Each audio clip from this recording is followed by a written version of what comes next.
Polda Lampung meringkus 4 tersangka atas kasus tindak pidana perdagangan orang atau TPPO, terhadap 24 warga Nusa Tenggara Barat calon pekerja migran Indonesia atau PMI ilegal, Rabu, 7 Juni 2023. Keempat tersangka tersebut yakni DW warga Bengkulu, I warga Depok, AR warga Jakarta Timur dan AL warga Depok.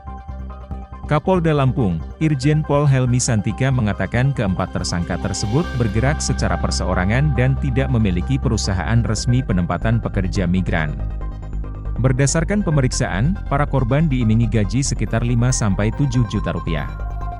Selain itu, modusnya para korban juga difasilitasi oleh para tersangka mulai dari perekrutan, pembuatan paspor, hingga biaya perjalanan.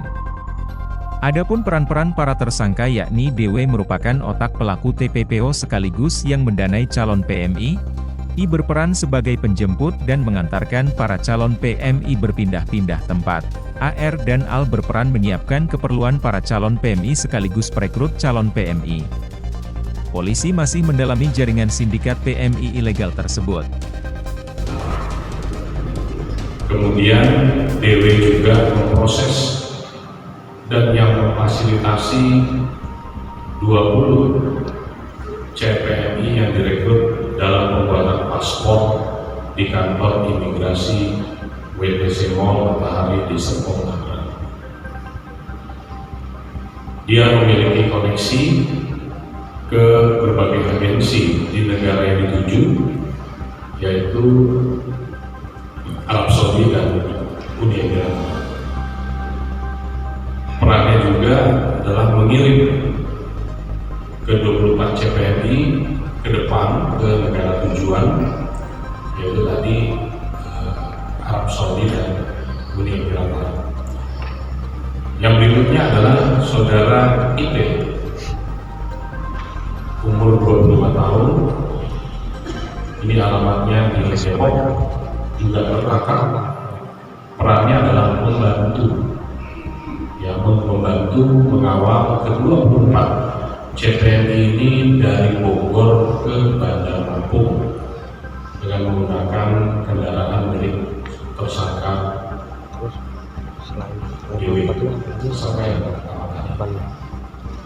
Kemudian dia juga ternyata pernah membawa 5 orang CPMI dari 24 CPMI tadi untuk proses pengajuan visa ke kedutaan besar negara Uni Emirat Arab dan kedutaan negara Arab Saudi.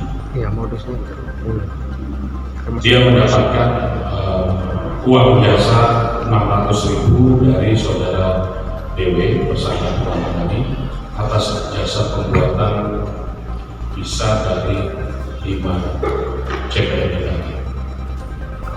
Kemudian saudara AR, umur 50 tahun, alamatnya di Kebon Pala, Jakarta Timur, juga tertangkap. Perannya adalah di samping memberi konsumsi kepada para calon CPMI, juga menjaga mengawasi para CPMI ini di tempat penampungan, baik itu di Bogor maupun di Bandar Lampung, untuk tidak kabur. Dia bekerja atas perintah tersangka DW dan memperoleh gaji tiap bulannya 3 juta rupiah. Barang bukti yang berhasil diamankan diantaranya 20 paspor, sejumlah tiket pesawat dan HP. Saat ini para korban diberikan trauma healing dan nantinya akan dipulangkan ke rumahnya masing-masing. Kini keempat tersangka dipersangkakan tentang perlindungan pekerja migran Indonesia, dengan ancaman maksimal 15 tahun penjara. Dari Bandar Lampung, Martogi Pinem, melaporkan.